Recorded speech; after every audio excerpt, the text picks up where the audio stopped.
the song with your heart.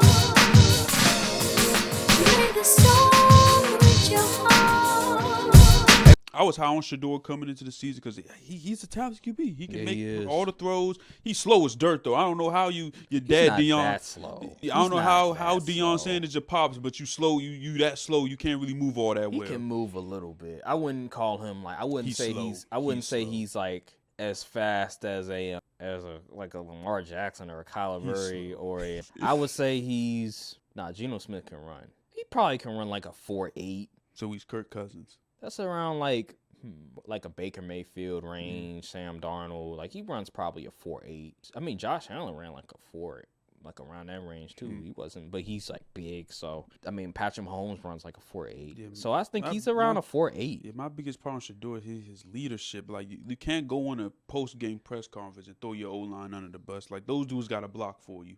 And then another thing, I said off the field, but actually it is on the field too when it comes to his leadership. Like, you're the quarterback. You have to stay composed. You cannot just keep going back and forth with opposing players, showing off your watch and all that. That's just not a good sign. We saw with Johnny Manziel with the money sign and all that. And what happened? He came to the league. He was hot-headed. He thought he was more than what he is, and he couldn't live up to the bill. Baker Mayfield, I will say Baker Mayfield, one of the things coming out of college was that he was a bit hot-headed, but there was never a question. Like, the players never disliked Baker Mayfield. Like, he was always one of the guys. He was always a good leader, but there were situations in a game where, okay, bro, like you don't have to grab your crotch. You don't have to engage with opposing players. That just comes with the territory. Like, you can be like, hey, you trash or something. You could just say, hey, you trash or something like that. But like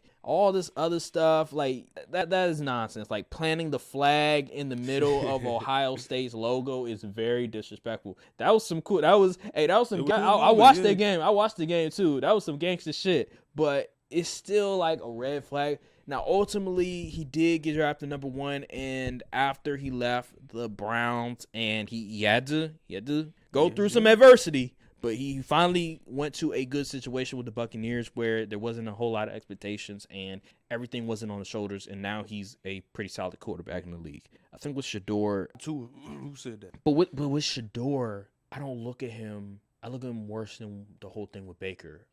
Because with Baker, the players liked him. With Shedeur, I think it's worse because he's actually attacking his teammates verbally. Like there was the corner who ended up transferring to, I think it was Florida.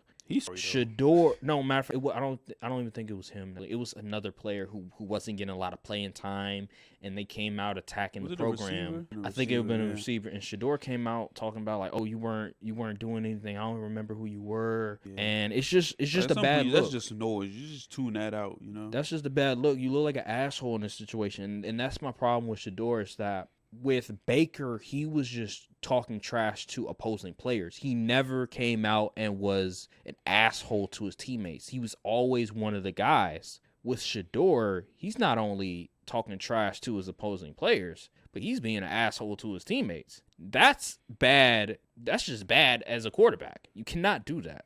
And honestly, it's kind of on Deion too. Like the culture. Like there was an article. It said that they stopped playing the fight song after touchdowns to play Shedeur's song that he made. I'm like, what?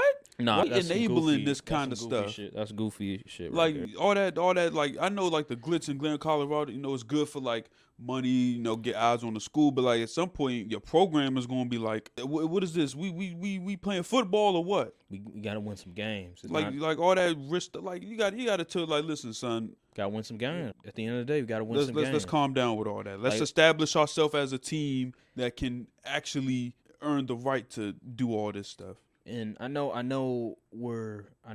kind of going on a different direction in the conversation because we're talking about the QBs, but like just the whole atmosphere, the whole environment of Colorado, like it seems like media-ish. Like it's just like they come into Deion and them come into Colorado and just all the glitz and glamour, like Deion's wearing these gold headphones, the shades and everything, like they're promoting this brand instead of just let's get the results first and then it will come later, because normally a coach come in, let's say he got some swag to him. Let's say he got a different personality than your average coach, or a player comes in, he has a different personality than your average player.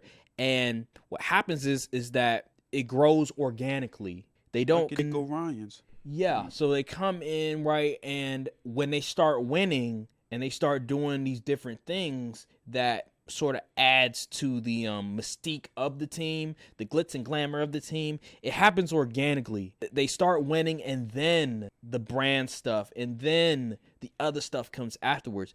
They come to Colorado with that stuff. He's wearing the gold watch, the gold chain, the gold headphones with the shades and all this other stuff before you even take a snap, before you even win a game. And I'm just like, bro, all these distractions, it's just not good. And this program, they need to really, and then also the people that they hire, like Warren Sapp. Like, Warren Sapp is a Hall of Fame player, but he's a bit in the head. Come on now. We have to be a serious program. Like, you cannot just hire people that are your friends. Hire folks that are actually good at their job and that can actually be good coaches to these players. Just because you were a great player doesn't mean that you're going to be a great coach and that you can resonate with players. Warren Sapp, I don't see him resonating with these young players. Like he got in an argument with, I know this is a bad example, but like him and Cam Newton went back and forth over some bullshit. Like, this is Warren Sapp. Like, Warren Sapp he's a bit on his rocker. And him, you see the fits he be putting together, you know that man ain't right. He's like Rasheed Wallace. Like, him and Rasheed Wallace are a bit on, their brains. Their brains are a little scrambled. And I wouldn't want them as an assistant. These are just some of the things that Deion has done over the years, and I just don't like it. Maybe in an HBCU it works, but you're in a Power 5. This is different expectations. You're in the Big 12. And you're trying to resurrect a program that hasn't been good since the 90s. Yeah. You need to button up and be professional instead of having all of these distractions. You have all of these newspaper publications in Colorado calling you out about different stuff, and you're going to be in your feelings over it. You got to ignore that stuff, man. Like, so what? I understand some of the stuff can be a bit personal, but you have to ignore that stuff. You're just going to have to tune it out. Don't read it. Didn't he also say, like, before, like, they not doing NIL? Like, how you expect to get recruits? No, top tier that's recruits bullshit. If he's lying. They're doing NIL.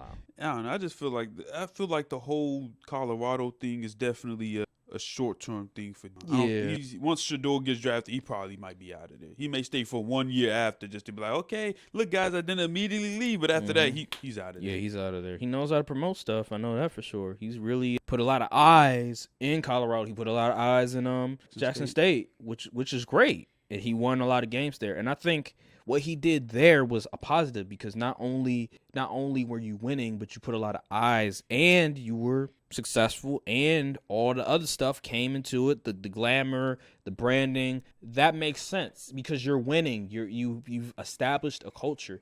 But with this team, you're starting from the bottom. When you're starting from the bottom, you're going to have to change things up. You cannot bring the same sort of culture to Colorado from Jackson State. That's just not going to happen. It's a Power 5. It's a Power 5 team, and you're in a Power 5 conference. These teams are no joke. The talent is significantly different than HBCU teams. I know. I hate to say it, but it's just the truth. It's just true. It's the truth. And for him to just believe that he can do the same exact thing that he did in Jackson State and it will translate itself to Colorado, it's just dumb. It's just foolish. And that's why they're probably going to lose again. They're probably not going to make another bowl game. They're not going to make another bowl game. So they might win 4 games again. Yeah. Just let me be me.